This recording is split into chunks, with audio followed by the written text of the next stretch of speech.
Yes, very good question. So your question covers three things. One is the heart, one is the gallbladder, one is the stomach. So the heart and the gallbladder, easy to check. You do your test and you will know whether you have gallbladder stone. You do the ultrasound abdomen, right? Then you know whether you ada empedu ada batu tak, yeah? Then you check your coronary to make sure that you have no sumbat, yeah? Then you do your scope to check the stomach. So when you do this strategy, you make sure the most dangerous reason is checked already, the heart. Then you make sure the second most dangerous reason is of course, the empedu, because that one can cause infection. And then lastly, the scope will find whether you have ulcer or not, right? So you should do it that way. No need to guess. Go and check. Oke, jadi ada pertanyaan, bagaimana bisa membedakan apakah sebuah sensasi seperti terbakar di dada itu ada sebuah gejala sakit jantung atau itu adalah gejala sakit perut, istilahnya sakit mah, seperti itu. Dan apakah kalau kita merasakan ada jantung yang kayak petaknya lompat, itu sudah pasti kita tuh sakitnya jantung. Dan bagaimana kemungkinannya apakah kita bisa mempunyai polip di lambung kita? Karena lokasinya itu tepat di tengah. Apakah bisa juga tuh sakit empedu? Jadi profesor menjelaskan bahwa kita harus berhati-hati ketika kita menduga-duga. Ya, jadi sebaiknya kita tuh tidak menduga-duga. Tapi strateginya adalah yang pertama kita yang terpenting dulu. Kita cek jantung kita karena itu hal yang paling mudah. Ketika kita CT scan, kita akan tahu apakah ada sumbatan. Kalau nggak ada sumbatan, yaudah. Yang berbahaya kedua adalah empedu. Kalau empedu ini bermasalah akan segera infeksi. Kita akan lakukan ultrasound atau juga endoskopi untuk mengecek apakah empedu kita ada batu atau tidak. Dan yang ketiga adalah kita juga waktu sekalian endoskopi ngecek apakah perut kita tuh mempunyai polip. Kalau ada polip ya tinggal diambil saja. Jadi ini ada 3 masalah, jadi jantung, empedu, dan perut. Dan sebaiknya kita nggak perlu menduga-duga, tapi kita melakukan sebuah cek yang detail dan. In Singapore, after birth, the children will have regular follow-up in the school health. So we always pick up that way.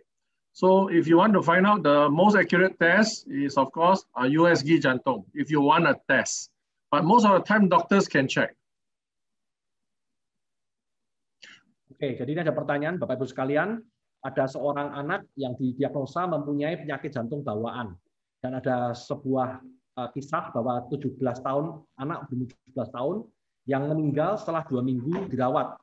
Dan diagnosa dokter adalah mempunyai sakit jantung bawaan. Bagaimana cara mendeteksinya ini? Prof. Alvin menjawab bahwa kalau di Singapura ini biasanya dideteksi ketika kita itu muda. Ya, ketika kita sekolah biasanya akan dilakukan sebuah regular check ya, seperti kayak general check up pada kesehatan anak-anak. Kalau kita seorang orang tua yang di Indonesia mungkin cara mudahnya adalah melakukan ultrasound jantung. Jadi dengan ultrasound jantung ini semua dokter pun bisa melihat apakah jantung itu mempunyai penyakit bawaan atau tidak. Okay, so the problem is the high blood is for life. High blood pressure, no cure. So it's not the medicine that you drink for life. It's your condition that is for life. Yeah? So if your condition can improve, that means you lose weight, you exercise a lot, then you take less medicine. But when your condition is not good, you take more medicine, like Pak Christian will know, right? So, yeah. So it's not the medicine that makes you take for life. You understand? Oke, ini ada pertanyaan bagus sekali dan tadi Profesor langsung ya panahnya nunjuk ke saya ya, karena saya kebetulan juga ada penyakit darah tinggi. Jadi pertanyaannya adalah apakah ketika kita tuh sakit darah tinggi, kita tuh harus meminum obat pengontrol tekanan darah tinggi seumur hidup? Dan apakah ini gara-gara kita tuh mempunyai tekanan darah tinggi sekali, terus kita harus minum seumur hidup? Jawabannya dari Prof. Alvin, kita harus ketahui bahwa penyakit darah tinggi itu bukan obatnya. Jadi bukan karena kita tuh kita minum obat terus seumur hidup, tidak seperti itu, tapi kondisi kita.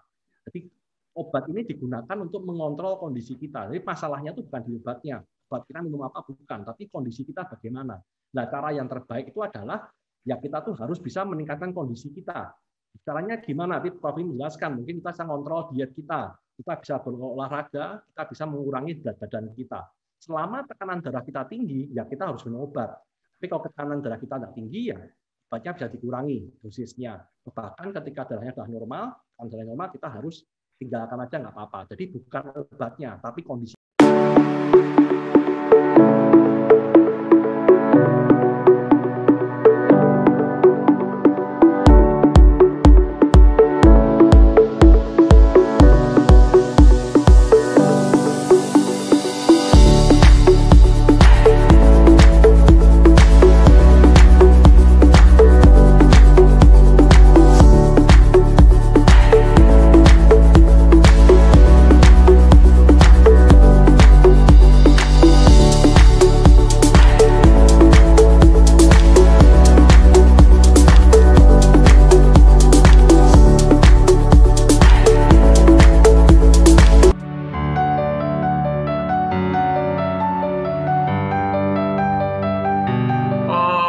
I'm curious who told you this this problem, because not many people know this problem, you know. Okay, the feeling can be caused by the GERD, yes, but it's because your heart is sensitive to the angin. So angin can affect the heart rhythm. Yeah, so sometimes it's hard to heal, but you can control when you jaga your makan. So usually the lemak, the pedas, you jaga, and then you'll be better. Oke, ini jadi pertanyaan yang luar biasa sekali. Ya, saya juga belajar hari ini. Apakah kondisi GERD itu bisa menyebabkan penyakit jantung? Karena saat ini pasien tersebut mengalami sebuah ritme jantung yang tidak teratur. Dan bagaimana bisa disembuhkan dan biar tidak terlalu kambuh. Prof. Alvin juga menjelaskan, ini kondisi ini sebenarnya tidak semua orang mungkin punya dan mungkin tahu ya, karena ini mungkin kita alami ya. Jadi Prof menjelaskan bahwa memang betul kondisi ini mungkin kadang-kadang beriringan, tapi bukan disebabkan oleh. Jadi memang betul jantung kita itu sensitif terhadap angin. Ya, jadi ketika kita banyak angin, jantung kita tuh cenderung mempunyai ritme yang mungkin sedikit tidak teratur seperti itu. Jadi disarankan oleh Prof kita harus bisa mengontrol makan kita. Misalnya kita menghindari makanan-makanan yang berlemak, makanan-makanan yang pedas seperti itu ya. Jadi diharapkan dengan kita mengontrol kondisi perut kita, jantung kita juga akan lebih teratur ritmenya. So very uncommon, but happens. Yeah, I do have patients like that. So number one, you should check your USG jantung to make sure your heart is okay. Number two, you must make sure darah ada cukup. Number three, you have to do the Holter monitoring, the 24 hours, to see if your heartbeat is too slow.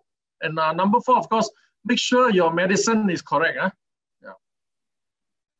Doc, sorry, can you help to repeat the first? Okay, number one, make sure your medicine will not lower the blood pressure. Two, check your blood, make sure you have enough blood. Three, do a USG jantung. Four, check your heartbeat 24 hours. Oke. Jadi ini ada pertanyaan Bapak Ibu sekalian, pasien 74 tahun dengan mempunyai tekanan darah yang sangat rendah, yaitu 96, bawahnya 52, dan detak jantungnya ada 75. Apakah ini akan bisa membuat penyakit yang berbahaya dan bagaimana cara menaikkan tekanannya? Jadi Profesor memberikan tip 4 ya. Yang pertama adalah kita harus memastikan kondisi jantung kita bagaimana dengan menggunakan ultrasound. Yang pertama, yang kedua kita harus bisa ngecek apakah kita mempunyai cukup darah dalam tubuh kita, ya. I forgot the number 3, Doc. Sorry. Number 3 is a USG jantung. After that. And then check your heartbeat. Oh ya, dan Bapak Bruce kan juga bisa memasang Holter ya, Holter di badan kita untuk mengecek kondisi detak jantung kita selama 24 jam. Apakah ada lompatan?